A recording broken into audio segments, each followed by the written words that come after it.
Henry Timmins coming to you from Keller Williams Realty Solutions here in Port Credit. And I went to visit my grandkids last weekend. I think I told you this before, but I want to tell you again anyhow.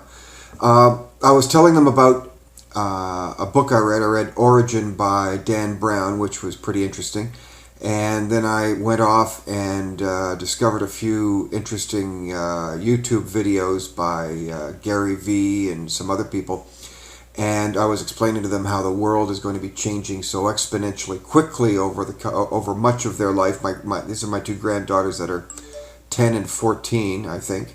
And so, but I realize as the world is moving ahead by leaps and bounds, they are the ones that are doing the leaps and the bounds.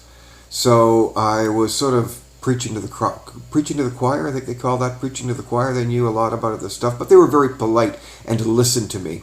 But things are moving ahead very, very quickly. Retail, for instance, still 94% of retail is done. I just talk about shopping, for instance. 94% of retail is done where people walk into the stores. But 3/4 of people, before they go into the stores, they check it out online first anyhow. So they get 6% of the business that is done online, but 3/4 of the people go into the store first, look at it, and they want to go online and see if they can shop around and find a better deal. So it sort of goes back and forth. They work hand in hand, the retail and the internet and e-commerce. They work hand in hand. It really shouldn't be considered adversarial. Generation X, Generation Y are obviously the big proponents of e-commerce and so on. But 2/3 of people over 50 years of age, and I'll be 50 one of these days, maybe. 2/3 of people over 50 years of age buy stuff online. I didn't realize that. I thought I was some kind of cool guy that buys stuff online.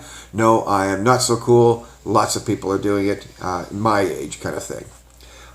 What else is of interest? Oh, yes, I have to talk a little bit about real estate. Okay, so in the U.S., the number of sales are up, the volume is down, and so what that means is that there is not very much inventory in the United States. Inventory is shrinking.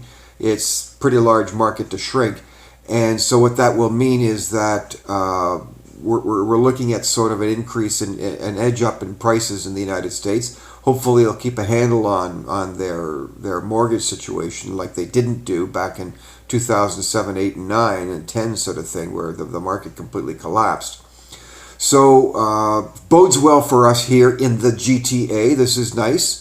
We still have the OSFI thinking up, the Office of the Superintendent of Financial Institutions ruling or guideline that is going to come out January 1st, where banks have to stress test buyers across the board. They have to stress test them. They have to make sure that they can pay 2 percentage points higher than whatever the rate is that they're going for. I guess you know that.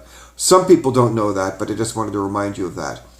And what else is of interest? Thanksgiving weekend, biggest travel day, beginning days of the official beginning of the Christmas shopping rush, and so on and so forth.